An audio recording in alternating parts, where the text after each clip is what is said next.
traces. I'm going to talk about extracting secrets from kernel trace. Many people talk about tracing, and today I hope you will enjoy to show it in action. I come from the University of Montreal, the Polytechnique, and we're working on the dorsal lab. I returned to school from 5 years at the Revolution Linux, which is a company based in Giraldeau that deploys large-scale infrastructures for organizations and enterprise. And so today, kernel trace, we do some research on that since 10 years. Because in other fields of engineering, we have tools to see what's going on in medicine and physics. And I come from the electrical engineering field, so I'm used to use various meters to look at the circuit. But when it comes to computer science, sometimes it's blind, and we have to guess what's going on. So it's like a Stone Age, somewhat. So what we really want to do is figure out things, how do they work. We would like to have some kind of flight recorder, which is a device that records everything that's happened in the system to look it back afterwards to see what was going on. So, in my lab, since 10 years, we are working on LTTNG, Linux Tracing Toolkit. And we got traces really efficiently, okay? But the problem is that it's so complicated. And I wish it wouldn't require a PhD to understand those traces. So, we'll see how we can get real data, real value of the traces, of the traces with advanced analysis. But before that, we will do some introduction about the tracing facilities that are built into the kernel. Then I will present analysis that we can do on the trace, and at the end I will present tools that actually help us to understand what's going on in the system. Existing tools that are greatly available on the Ubuntu, and also experimental tools that are not stable yet, that will come up in the next releases. What about tracing? It's really simple, in fact. It's like a glorified printf. It's an ordered list of events, which is composed of a timestamp and a payload. The payload can be whatever you want. And for example, if we want to track the scheduling events, so we would get a timestamp of the scheduling events related to the starting time of the machine, and the payload would be the PIDs that are involved in that scheduling event. What is really interesting and that makes tracing distinct from debugging and other interactive stuff is that it's recorded at runtime. So we get the temporal behavior of the system, which is not always possible with aggregated statistics or interactive debugging. Since it's recorded at runtime, we have a strong effect on the system, potential effect on the system. So, emphasis since the early beginning of the project was how do we get that very efficiently without a lot of overhead today it's possible to record a trace on a production system because the impact is so low that it's basically less than 5%. So we get really valuable, and it depends on what you enable as in trace points. For example, if you want only specific information out of the kernel, it will be very, very low. So there are some differences between tracing and, for example, sampling. Sampling is based on choosing at some interval to dump data and states. For example, if you use a gprof profiling, you will do sampling. So it's an approximation. It's not the real value. With the trace, we get real value, real data at real time. The counters, for example, perf counters, hardware counters, are really interesting to know how much instruction or cache misses that are going on. But again, to relate them to user space and all the system, we need the timestamps to really be able to do accounting on those counters. So there are works in process to integrate hardware counters into LTTNG. And tracing is really different from interactive debugging because we basically do not stop the system to observe it. So disturbance is really cool. There are various sources of data. Yes, I mentioned the hardware counters. The kernel is already instrumented with trace event. So we can reuse that to record the trace. And the last tool is user space. How we get the trace from the user space program. So LTTNG also includes a facility called user space tracing that uses the same time source as the kernel trace. So both of them will be easy to correlate. So what really in LTTNG? The components, there are a few easy components that are composing LTTNG. So first of all, we have static trace points in source code. Those are defined by the trace event by crawling the kernel. And we need also a good and reliable time source that is shared between CPUs. We need a good ring buffer implementation because events are getting written in a ring buffer for performance. And then afterwards, a transport daemon is getting the trace into memory and dumping it on the disk. LTTNG has many features, many upcoming. I will end my presentation with upcoming stuff. But what's in the stable version is a 64-bit timestamp per CPU buffers. The per CPU buffers are really important in the core design of LTTNG because this allows to lower synchronization between CPUs and get really fast tracing. We also have a flight recorder mode, so the ring buffer is getting overwritten until, for example, an event occurs, and then we dump all the trace as a postmortem and for postmortem analysis.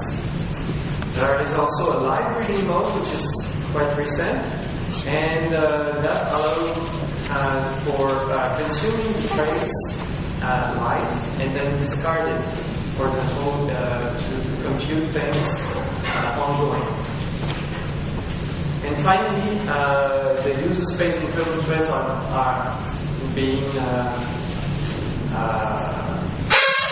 together, and then this will allow tracing for all the stack. So I mentioned the first CPU buffers, but this will this permit us to get a log fast and local overhead tracing. And the trace format is really efficient to store data. The smallest fields are used to compact the data. And since we act at the kernel level for the kernel trace, we get system-wide instrumentation. So if you start tracing, you will get information about all the processes running on your system. So this is a small example of tracepoint instrumentation in the kernel. For example, this is the 2638 kernel, which is a bit different from 2639 and later on. We have a function called traceGetRich with 2 parameters, and when the code is being executed, an event is getting written in the buffers and finally in the trace file. We get the timestamp, which is 64 bits, so 8 bytes. An event type, which is a small integer, and some middle, which is in the case 2 integers. The resulting trace is, there are many files. I just got the list here for clarity. But for each channel, we get many trace points that's getting written in that file.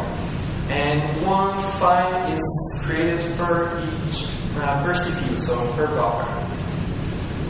So this makes a lot of files for one trace, but then we need a good library for reading it.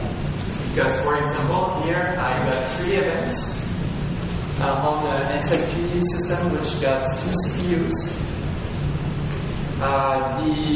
So the event A comes at time 1, the event B comes at time 3, and event C comes at time 4. And so the kernel 05 will get 2 events in it. So the tracing library reads all the file at the same time and saves to the next event ordered by the timestamp. So this is all abstracted with the library tracing. So is there any question on the infrastructure about the tracing? Everything's going well? Yeah? So how do you really decide where to put this trace points? Yeah, this is a good question. How do we decide where to put these trace points? In fact, if you build your own kernel, you can put trace points everywhere if you want to. But some trace points are agreed on that are really stable. For example, in the scheduler, those are more. Some others are more hard to make it acceptable for the community, and that's why we keep some patches around for new trace events for specialized purpose. But the goal is to put the most possible trace events, trace points in the kernel, because it's easier for everyone.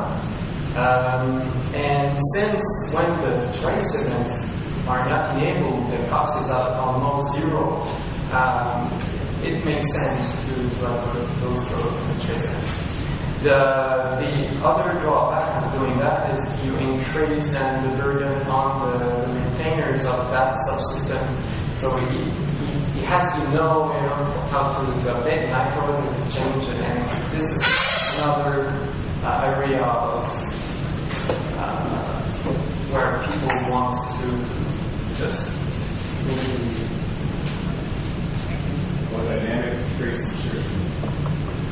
Yeah, that would be nice. In fact, I have a colleague of mine that will talk about dynamic trace point in the kernel in the lightning talk tomorrow. But yeah, it's really interesting.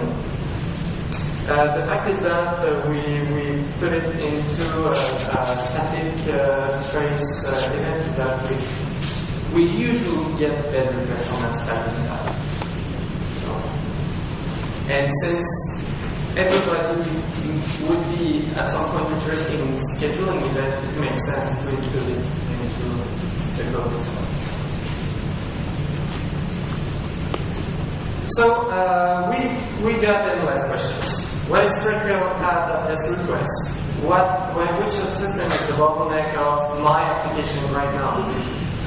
The causal latency, resource required for a certain task, and relationship between processes. Those are all questions that can be answered with a trace. And people get used to those kind of displays and graphics. And when you get text output from trace, it's really messy and hard to understand. So we really need a tracing for the rest of us. And my aim for my research is to provide this for the world. So in the kernel right now, and the stable LTTNG moves to 638.6. There are almost 150 trace events available, and a few of them are metadata. So when you start a trace, you don't the state of the system at that point. For example, the list of processes, the memory allocated right at the beginning. So we can reconstitute the whole state of the system, and then each events that are going afterwards change incrementally this initial state. We got system calls, IRQs, page faults, scheduling, block IO, and we get even related to different events like keyboard and mouse events. And I listed a few, but there are much more other, for example, RCU, and if you can list them, you will see there is a lot of them. But it's useful right away. So, what if we want to recover the PID of a certain event, which we don't know because we do not record the PID at each event to save space. So we know that a particular event happened on CPU, but we don't know which PID generated it.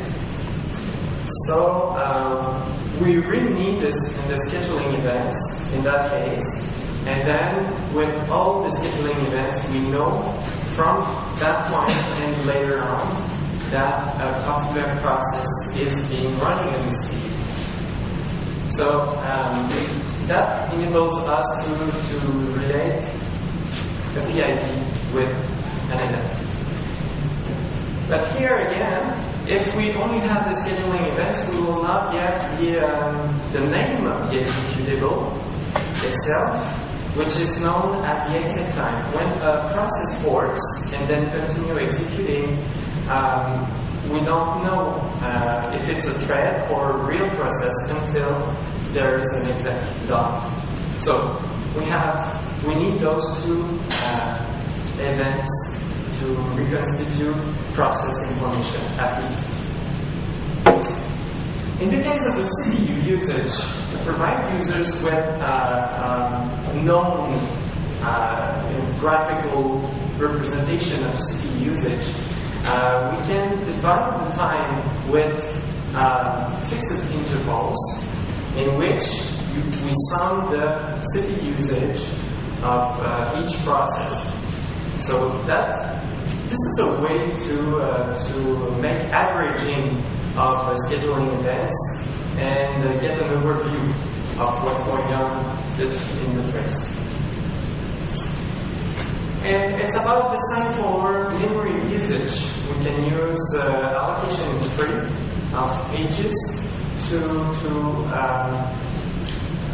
increment or decrement the overall and the per process memory usage.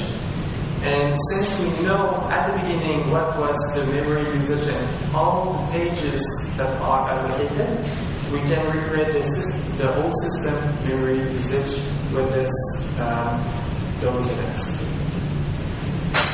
In the case of file I/O, all the main file operations are instrumented. So we can relate operation with file descriptors, file name. I must admit the file name is a bit awkward because right now we don't have the block, the inode and the device, so we cannot identify uniquely a file with a file name. Because, for example, a linked substring would be the same as the file itself. But the idea behind that is we can report to the user which files the process usually operates on, with statistics on how much a file is getting read or written, and the patterns, the access patterns of that file. As for this guy, this is a low-level events linked to the block.io subsystem. So we can actually do a really interesting analysis process, which is if you have two processes, concurrent processes, that are fighting for the disk and creates high offsets on the disk, we will be able to see it in the trace from the block.io queue event when the events get into the queue. And for this professional, this is really interesting because we can get really precise information on the I/O scheduler. And since this is the basically the slowest part on the system, this is really interesting to understand well. Just side note, I have a really old laptop and they changed the hard disk for an SSD, and I would recommend it to all my friends. Check that out. Okay, and low-level network I/O, for example, everybody is using TCP for their debugging purpose, but we can get it into the trace file itself. So this is the extended events. It comes by default with LTT engine, but you have to enable it with a special flag I will show you later. Just because it's not enabled by default when you start the trace, because it adds a lot of overhead when you transmit a lot of packets on the network. But anyway, this is really useful. We use that because if you have two machines and you trace both of them, at some point you will want to correlate those traces. But since those two machines have different clocks, we need a way to synchronize them. And previously on the cluster, some experiments has been done with GPS chips. Technology to get really precise timestamp. But since it was requiring additional hardware to do that, it was really too much burden. So a team worked on using network I/O events to synchronize the trace, because we all with TCP and with the sequence number, we can make sure that a packet emitted is always emitted before it's getting received. So we can basically synchronize the trace like this. So those trace events may be more overhead, but they are really important for trace synchronization, which we cannot do with the TCP.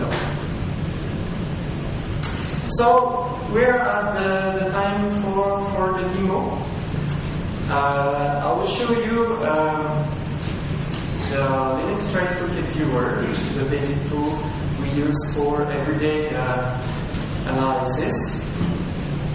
I will also show you a quick demo of LTTNG Eclipse plugin, which is actively developed by Ericsson right now.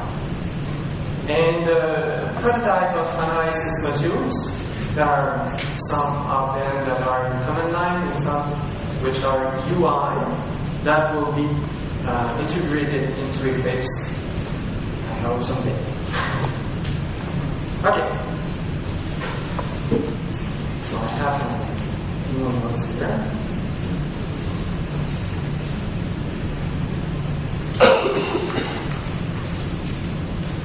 Okay, so first thing, I will just show you the code. Yes, you can blame me. I'm running Eclipse to develop kernel code.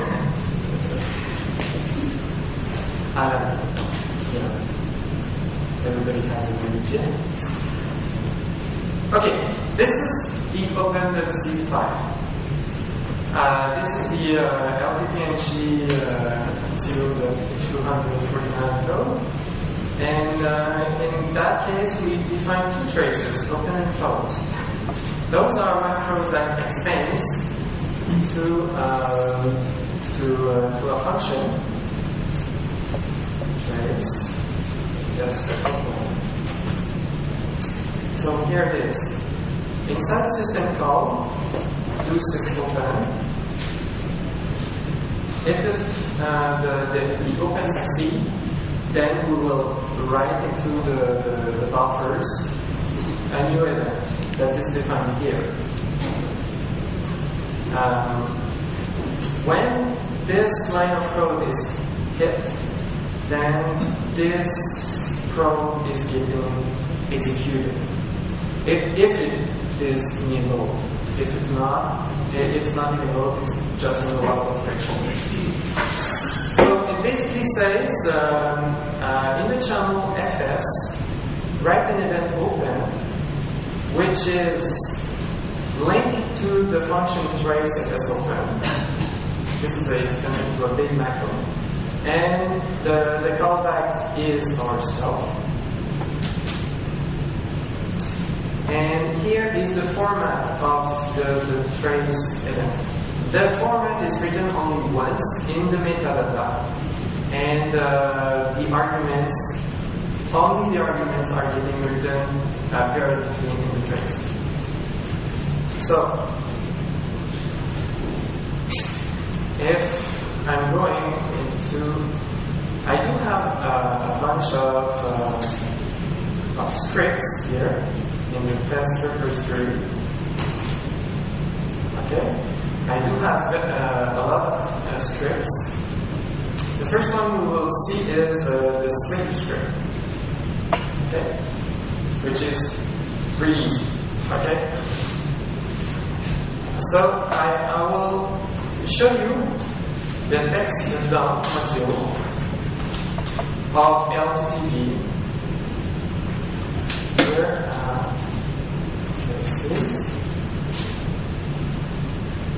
so it's a sleep of 1 second, and we got a lot of information.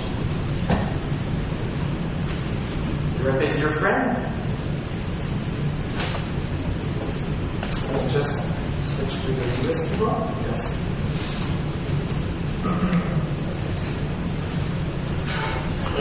Open. So those are all opens done on the system. So we can see that the file name is the script is the libc is open here, for example, and it gets the file descriptor. This file open will happen inside the system call sysopen between the entry and the exit. For each system call, we get both of them.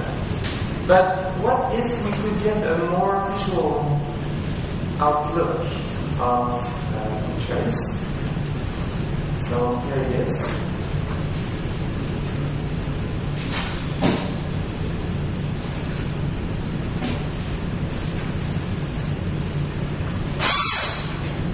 Okay.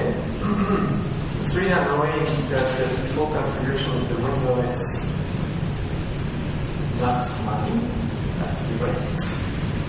Here we get the sleep process, which is 6929, and it's basically red, which means red waiting for I/O.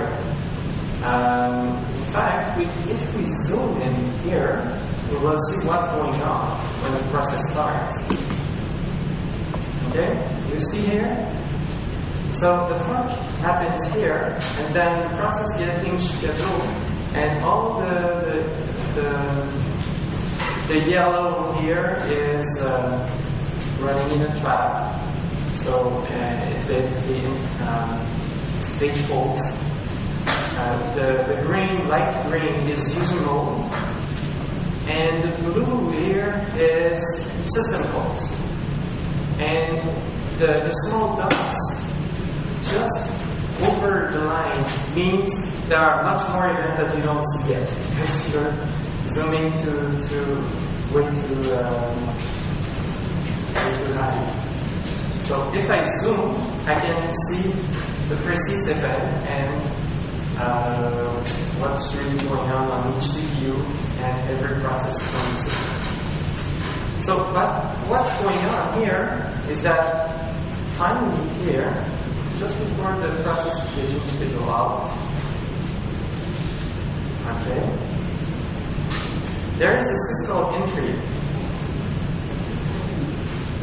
which is nanosleep, just here, and then we get the next event here is a scheduling event.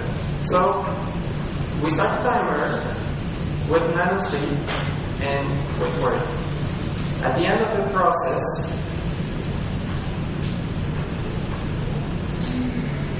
the system call returns and the process ends. So here we got a wake up. Let's get try wake up, which is really important to do the scheduling.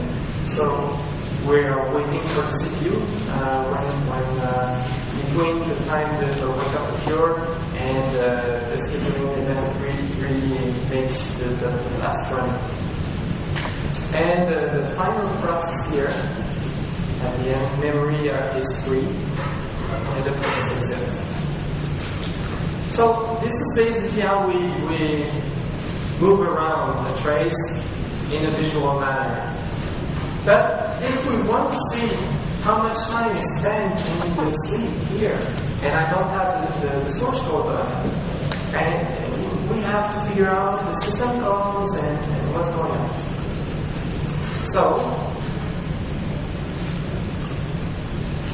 let's see. I have a small script here called flightbox complete.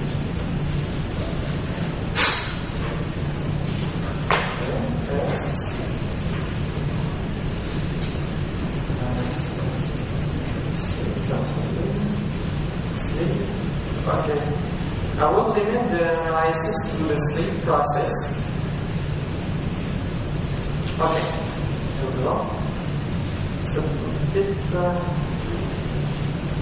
not listed on that small screen, so just easier for you to see.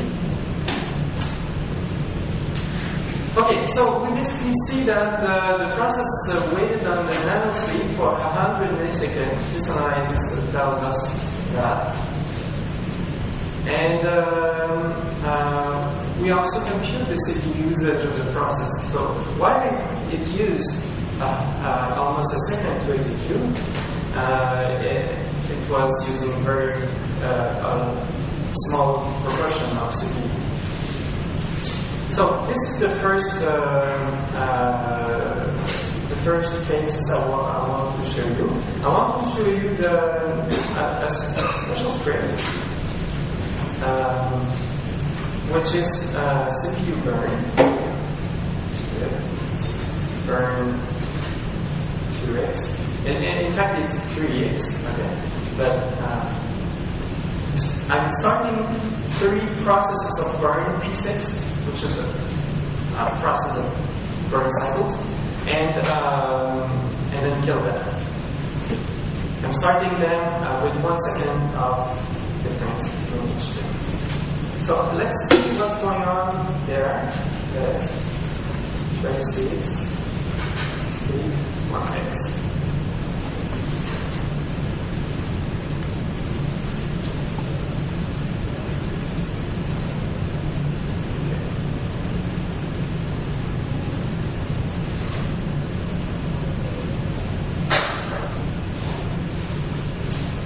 Okay, so I zoom it out. Oh, let's see. Oh, sorry.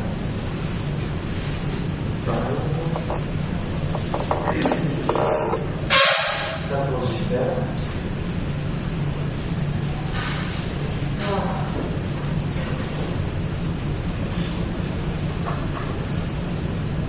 Okay, here we go. So those are the 3 processes here with the sleeps between each of them. And we see the darker yellowish cream, which is here, waiting for CPU. We have contention of the system because this system has only 2 cores. So I will show you the CPU usage recovered from those scheduling events.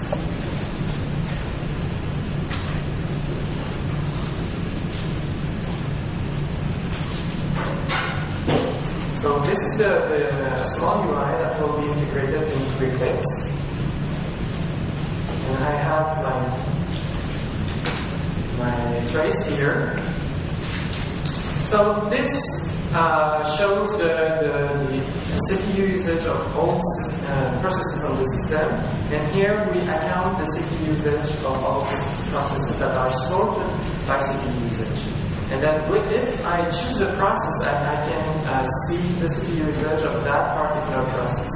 And see that when we start the 3rd process, the machine is getting saturated. And you see each share of them that is used. What's really interesting is that we can also zoom a particular portion of the trace and see what was running at that time. So the idea of flight logs, a flight recorder mode is really getting there. So this is the CPU usage. I want to show you a small script called inception.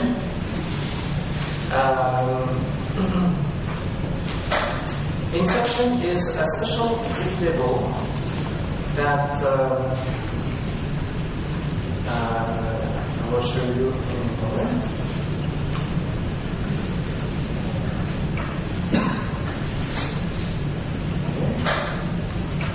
Okay. It's a small trace. Inception, you know the movie Inception? It's a good movie. But what's really interesting with the Inception executable is that it creates childs. And first it waits, it sleeps, and then creates a child that sleeps twice as the parent and does that recursively.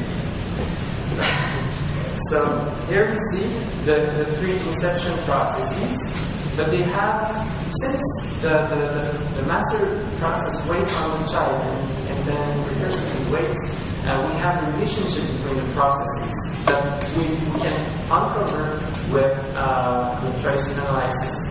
So I'm going to run that into my analyzer. In fact, I'm not the UI part of that. I trace exception. Okay. Here we go. So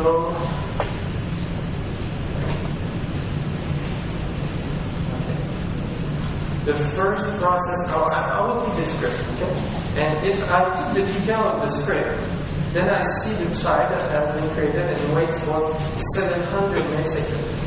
And we can uncover the weightings here with the weightings of the child and down the processing until we hit the last child of the hierarchy.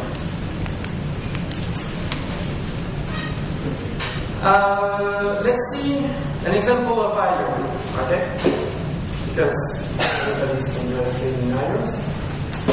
So I did a small table called IOverse that do synchronous IOs, which are really slow to see what's going on. In fact, it's really faster. I'm using an SSD, but anyway. We see here the process is almost fluid with periodic scheduling out events. And so we can wonder what's going on, what the process is actually doing. So here, again, I will use the trace here. IO first. So limiting the current IO first. So here we see the summary of the weightings that are done in syswrite. So the all weightings when nothing happened, the process is blocked is about 100 milliseconds. And here we see the file descriptor summary. So here we see that all the weightings occur for TMP, the data file. And that enables us to spot the hot files, for example, in the system. And the last one is server hard, which is a small RPC server. And I will show you that we can actually, with network events, match distributed processes. So I will run it into LPC. There are two commands. One is hug, and the other is sleep. So if the client does a server hug,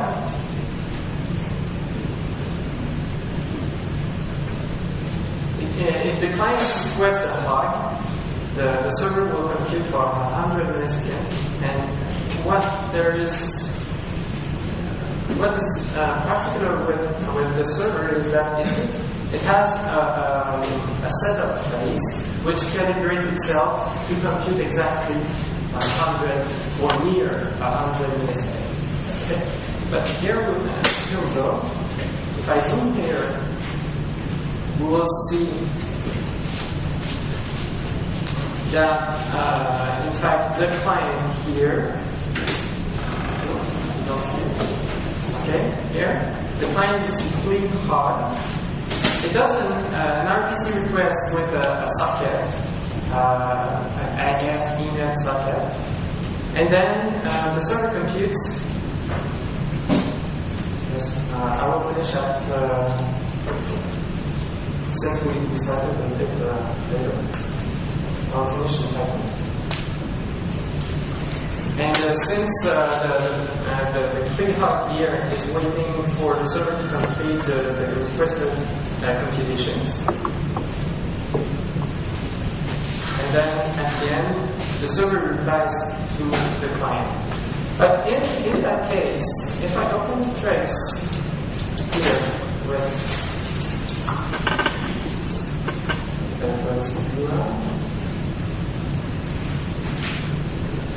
I'll open it. Server hard. Okay, we get some noise here, but I can say you that here the server hard runs. Right? But the problem is we don't know who did the request. The CPU is accounted to the server, but in reality we should account this CPU to the client that did the request. This is the sort of analysis that we can do with a trace.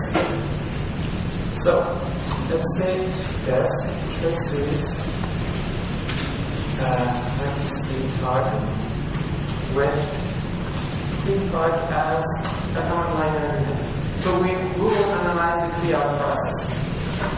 Here we see the clear hard process as the server hard as a sub process. And the total time used by the server hard for that request is accounted finally to the client that does the request. And we see exactly what is the connection on which the client is waiting for the server to request that. So that was the demos. I want to show you two other things. First is the Eclipse plugin. So if you go to the Eclipse webpage and download the Linux Tools bundle, you will get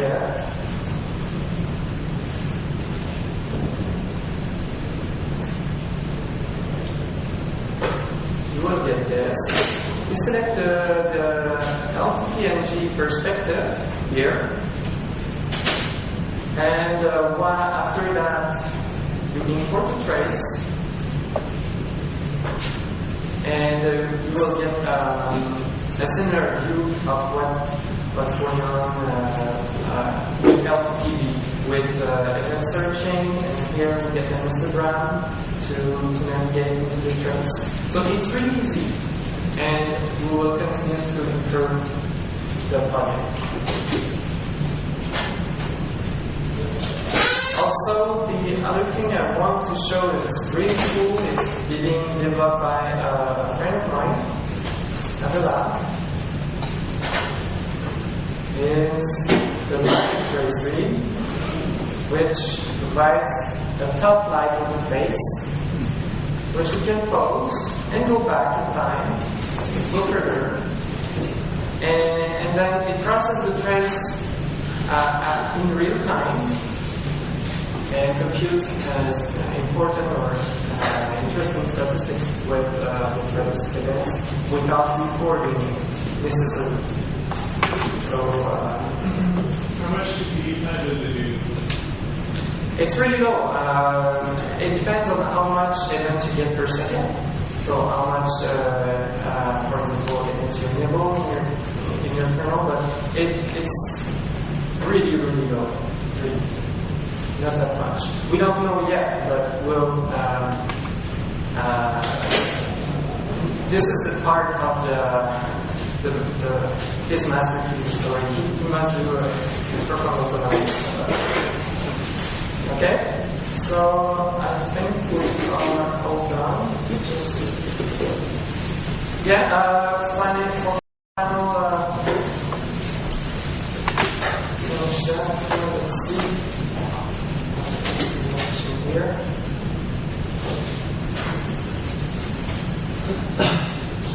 The upcoming version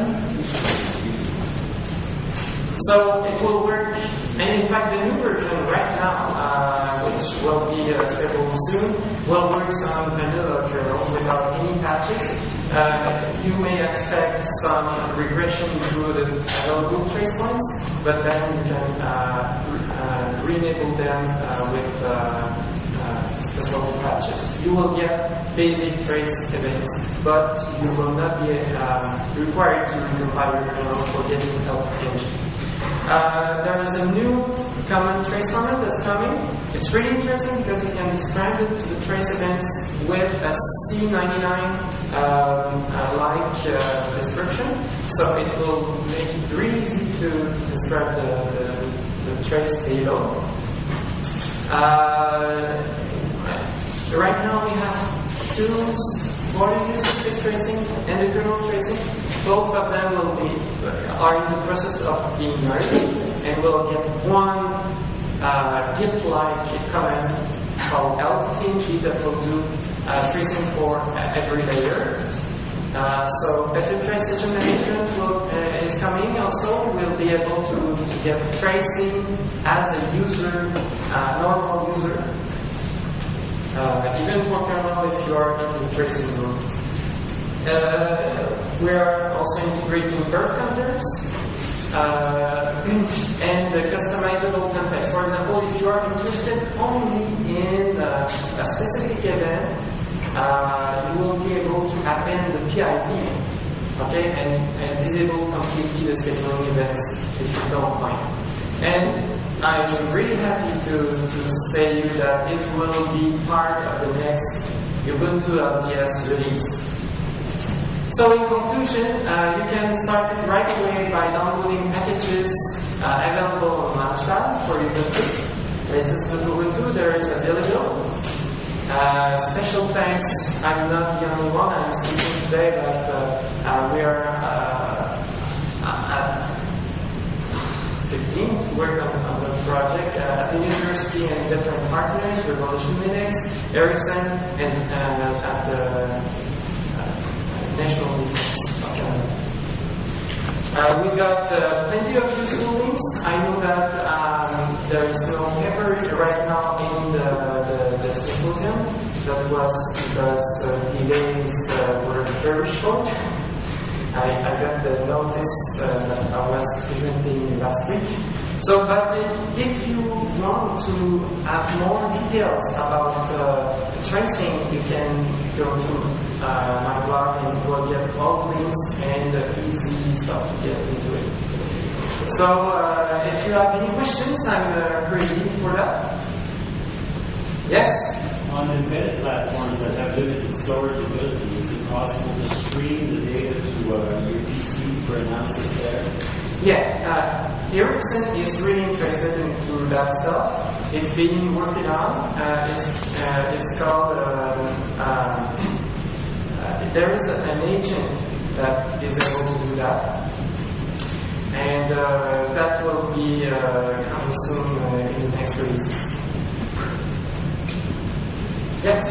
So if you put a lot of these tracepoints in your source code or in the kernel code, is there any overhead for using them? If the tracepoints are not enabled, the performance dip is really not noticeable. You cannot measure it. Right, and if they are? If they are, it depends on the load of the system and the type of the events that are enabled. But usually it's for example, a typical workload could be 5% or as well as 3% of the whole CPU usage and this kind of thing. In fact, once the trace is started, you get all the data that is quite few megabytes. Say less than you can see my traces, but for my system I got traces of 1 megabyte, you know. But it depends on what you enable and how much number of events you generate per second. Yes? I was just looking forward on Fedora. How do we get Fedora in a file? I know that somebody is working on that, but if you want precompiled binaries, it's easier to get it into Ubuntu. Otherwise, right now we don't have cutting-edge RPMs for Fedora, I think. But if you are a Fedora contributor who would like to hear from that meeting,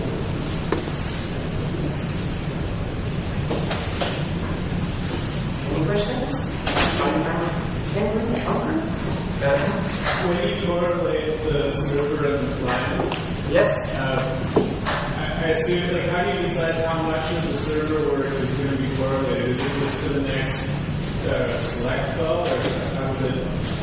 Actually, it works because processes are using synchronous requests, and while the client blocks, we account for the CPU usage of the process that is waiting for. It can be waiting on a socket for a read or write or something else. It can be, but it can also be a relationship of parent-child relationship, like the wait PID.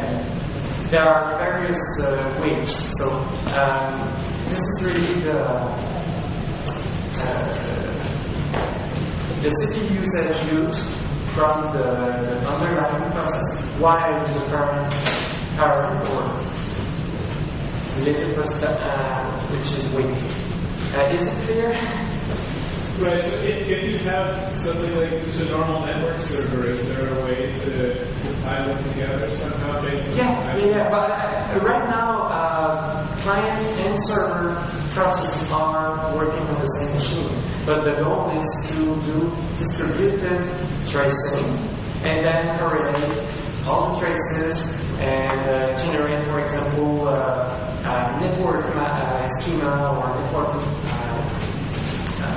topology automatically to understand the relationship between processes on different machines and in a cluster-wide way. Yes, that would be awesome because I work on big systems with a lot of things, and at some point you just don't know what the hell is going on, who is talking to who in that spaghetti wireless things.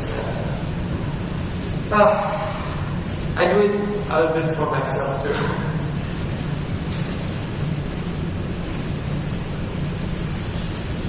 Okay, thank you very much, and have a